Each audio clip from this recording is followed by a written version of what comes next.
Yes, ndagushimira wowe wabanye nanjye kuri Irika TV. Ndagushimira nawe wakoze subscribe. Ndagushimira nawe aka kanya uri kutwumva, ndetse ndagushimira wowe umpa igitekerezo cyawe cya buri munsi, cyangwa se ukanyereka ko ibyo nakoze byagushimishije. Imana ikumpera umugisha. Mu by'ukuri ibyo maze kugeraho ndetse n'ibyo nkora biterwa namwe. Impamvu yo gukora nyikora kuri mwebwe. Sinabura kubashimira rero, kandi mbizeza ko tuzaguma gukorana mu buryo bwiza kandi mbakorera ibibanogeye kugira ngo tubane nawe. Igitekerezo cyawe rero kiramataringa, kicyo gikora mu bintu byinshi. Ubu mbazaniye amakuru y'abantu mwari mukumbuye. Uwitwa rero Mani Martin mu muziki kenshi, mu muziki cyane mu muzika nyarwanda. Uyu mugabo akaba aherutse gutangaza yuko afite gahunda yo gukora igitaramo cyo kwizihiza imyaka 24 amaze mu muziki. Uyu mugabo uzwi ku izina rya Mani Martin akaba yavuze ko ategura gukora igitaramo cyo kwizihiza imyaka 24 amaze mu muziki. Akaba ari mu myiteguro rero kugira ngo azabagezeho ibintu byiza, ndetse yibutse abakunzi be n'abakunzi b'umuzika nyarwanda ko yari umuhanzi ukomeye. Uyu muhanzi yamenyekanye mu ndirimbo nyinshi zirimo za gospel, ndetse nyuma akaza kujya muri secular music. Uyu muhanzi yamenyekanye mu ndirimbo zirimo urukumbuzi, zirimo ideni, zirimo amateka, zirimo icyo dupfa kiruta icyo dupfana, icyo dupfana kiruta icyo dupfa. Uyu mugabo akaba yarakunzwe cyane, ndetse akaba yarageze kuri byinshi.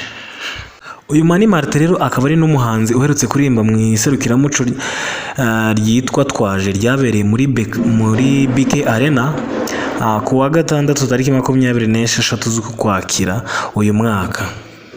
Akaba yarahuriye ku rubyiniro n'abahanzi bakomeye cyane barimo Juno Kizgenzo ugezweho muri iki gihe, Ruti Joel, Nel Ngabo, Jules Sentore, Ariel Ways, Alain Sano, France Mpundo, ndetse n'abandi. Aba bose rero bakaba barataramiye ibihumbi by'abantu benshi bari bitabiriye ibyo bitaramo cyangwa se iryo serukiramuco. Uyu Mani Martin akaba yaririmbye muri iri serukiramuco, nyamara yari amaze igihe kirekire adakora ibitaramo byagutse. Ariko sibye ko yaraherutse gushyira ku isoko album ye yitwa Nomade. Iyi album ikaba yaracuranzwe cyane mu bitangazamakuru mpuzamahanga, kandi mbibutse ko uyu muhanzi akaba ari n'umwe mu bagira indirimbo zikunze gucurangwa cyane, ndetse mu binyamakuru mpuzamahanga.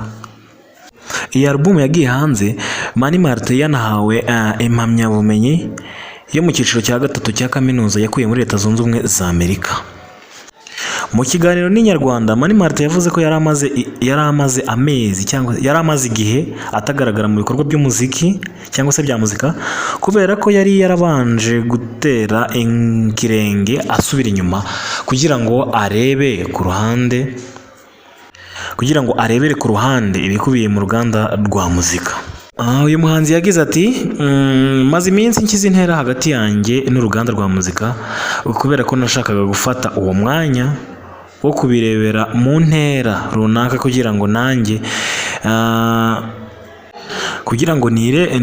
mbirebe ntabirimo, cyangwa se ndebe noneho ngerageze kumva umuntu ndiwe n'inkuru ngomba kuba ntwaye uko ndi njyewe. Mbibutse ko uyu mugabo aherutse gutangaza ko yagiye mu muziki afite gusa imyaka 6, ku buryo buri gihe ngo ahora muri rubanda, mu maso ya rubanda, binyuze mu bikorwa bye bya buri munsi bya muzika. Uyu muhanzi rero yaje kumenyekana mu ndirimbo ze nyinshi, harimo Ituro, Akagezi ka Mushoroza, n'izindi nyinshi, Ideni, Amateka, Urukumbuzi, ndetse n'izindi nyinshi. Avuga kuri iyi ntera yafashe rero, Mani Martin yasobanuye neza ko atari akaruhuko yari yarafashe, ahubwo ko kwari ukugira ngo abashe kureba uko biba bimeze, ndetse kugira ngo bimwongere imbaraga zo kugira ibindi bihangano bishya yakora bivuye mu bitekerezo yagiye abona ari hanze ya muzika mu gahe gato. Uyu yavuze ko yashimira Imana cyane kuba yarahawe impano nziza yo kuririmba, ndetse ko yayiherewe ubuntu, akaba ari nayo mpamvu akwiriye gukora kandi cyane, ngo kandi ko atayishyizemo kuyicuruza, ngo kuko ari nawe wenyine ufite iyo mpano iwabo mu muryango akomokamo. Mani Martin yavuze ko ari mu rugendo rwo kwitegura igitaramo cyo kwizihiza imyaka itari mike amaze ari umuhanzi.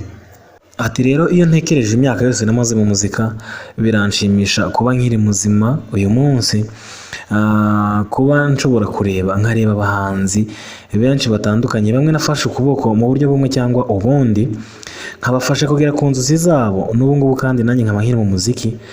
Icyo gihe tuzatarama kandi tuzishima, ndizeza abantu ko tuzanezererwa cyane.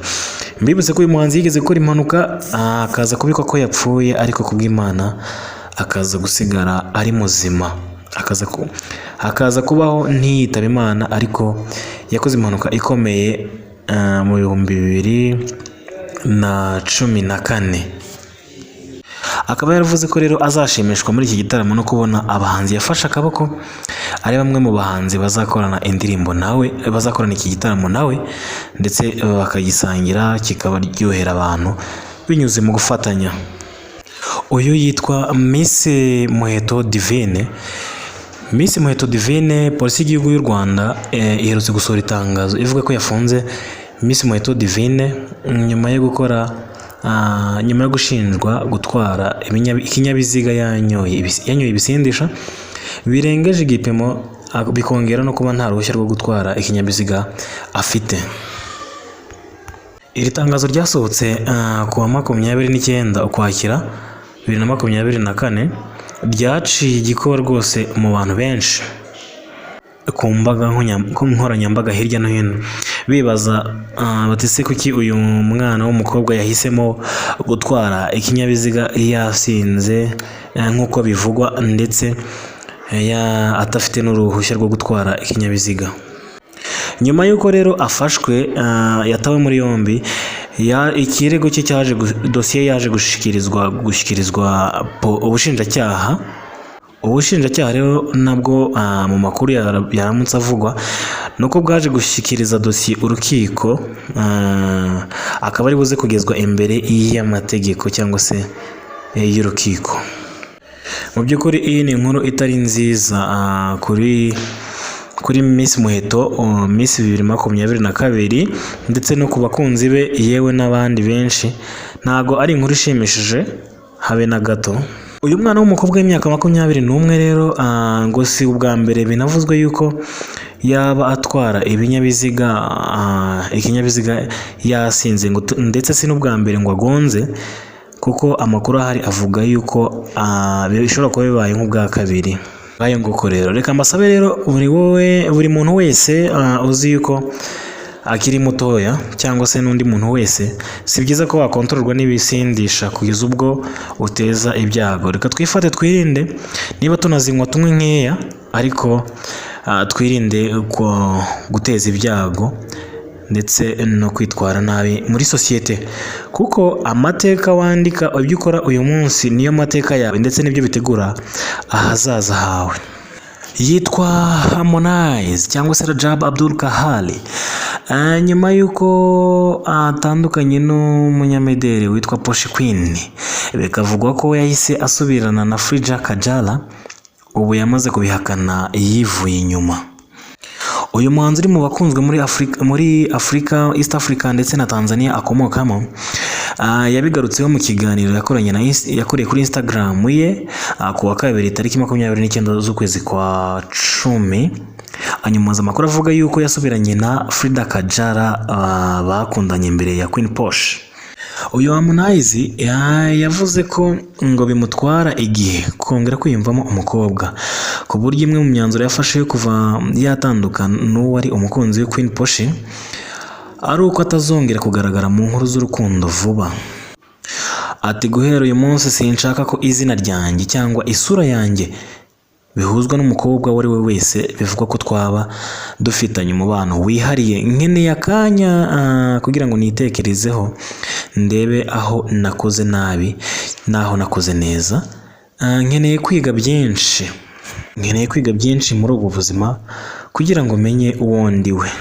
Uyu mugabo rero akaba amaze gutandukana n'abakobwa benshi cyangwa se n'abagore benshi, uretse Poshy Queen aherutse gutandukana n'uwitwa Sarah Micholeti, Frida Kajala, Brianna n'abandi. Uyu mugabo rero rwose ari mu bantu bakunzwe muri East Africa, muri Tanzania ndetse no muri Afurika. Akaba ari amakuru yatangaje avuga ko atari mu rukundo ndetse yewe atifuza no kurusubiramo vuba na bwangu, bijyanye n'uko amaze gutandukana na benshi, akaba ashaka gufata umwanya w'akaruhuko. Ahari reka tubitege amaso, wenda azasubiramo. Ndagusaba wowe utarakora subscribe, kora subscribe, usharing ibi bintu ndetse ukande like na comment, utubwire icyo wifuza ko twazagukoreraho n'icyo dukora, utwereke ko kigushimishije. Yitwa 50 Cent. Uyu muhanzi rero aherutse gukora icyo nakwita nk'agashya. Ni mu gihe uwitwa Donald Trump, murambabara ntabwo mbajyanye muri politike, ndashaka cyane kuvuga kuri uyu muhanzi 50 Cent. Mu gihe uwitwa Donald Trump akomeje kwiyamamaza ndetse akagenda ahereza ibyamamara amafaranga kugira ngo bimwamamaze, uyu muraperi 50 Cent we aherutse gutangaza ko yanze miliyoni 3 z'amadolari yahawe n'uyu muherwe Donald Trump. Hari ku itariki 13 mu kwezi kwa munani uyu mwaka, ubwo Donald Trump yiyamamarizaga muri Pennsylvania ahitwa i Butler, ari naho bivuga ko yaragiye kurasirwa. Aya mashusho rero yaje gushyirwa ahagaragara ndetse bamwe mu bamushyigikiye bakoresha indirimbo ya 50 Cent yise Many Men cyangwa se Wish Death. Iyi ndirimbo ikaba yasohotse mu 2003 nyuma yaho arashwe amasasi 9, ndavuga 50 Cent ntaze gupfa. Muri iyi ndirimbo rero umvikanamo amagambo ya 50 Cent aririmba avuga ko amasasu ntacyo yamutwara, ari byo byatumye abashyigikiye Donald Trump mu kwiyamamaza bakoresha iyi ndirimbo. Aha rero ni naho haturutse igitekerezo cy'uko uyu mugabo uri kwiyamamaza kuba perezida wa Leta Zunze Ubumwe za Amerika, ni naho yakuye igitekerezo cyo kuba yasaba 50 Cent kumufasha mu bikorwa byo kwiyamamaza aririmba iyi ndirimbo. Uyu muraperi nawe yamaze gutangaza impamvu ubusabe bwa Trump yabwanze. Ni mu kiganiro The Breakfast Club kiri mu bikunzwe cyane muri Amerika. 50 Cent yavugiyemo uburyo yanze miliyoni 3 z'amadolari yahawe na Donald Trump. Ati, yabonye indirimbo yanjye abamushyigikiye barayikunze, ahita ansaba ko namufasha kwiyamamaza. Amvugisha bwa mbere yansabye ko nazamuherekeza i Madison Square kwiyamamaza nkaririmba iriya ndirimbo. Ati, nahise muhakanira cyane, yanampaye amadolari miliyoni 3 ndayanga. Ni amafaranga menshi, nakabaye kuba narayemeye, ariko gufata umutimanama wanjye warabimbujije cyane. Ati, buriya amafaranga yose uhawe si ngombwa ngo uyakire, rimwe na rimwe ayo mafaranga aba akurikiwe n'ibintu bitari byiza cyane. Uyu muraperi, uyu mugabo uzwiho kutaripfana, ugerageza kuvugisha ukuri nta muntu atinya, ndetse agashyira ukuri kose hanze. Baje kumubaza bati, se wanze ziriya miliyoni kubera ko udasanzwe ushyigikiye Donald Trump? Ati, ndi muntu utajya winjira mu bya politike cyane, ariko kandi ndi umuntu uzi kwitegereza nkamenya gutandukanya umunyapolitiki mwiza n'umunyapolitiki mubi. Nta kintu na kimwe cyatuma mujya cyangwa se njye inyuma yo kwamamaza uyu mugabo Donald Trump.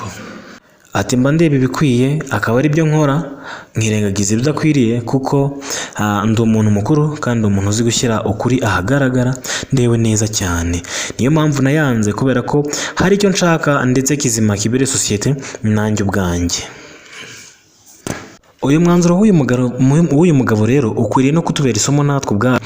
Si byiza ko wakira amafaranga yose utazi impamvu yayo, cyangwa se waba unayizi ukabanza ukareba ingaruka zayo. Ni byiza ko tubanza kwitegereza ibyo dukora ndetse n'ibyo tubwirwa. Ngayo nguko rero, wowe utarakora subscribe, ndagusaba gukora subscribe kugira ngo tubashe kubana muri byinshi. Ndagushimira wowe urebye ikiganiro tukigije ku musozo, ukigihanze amaso. Imana iguhe umugisha.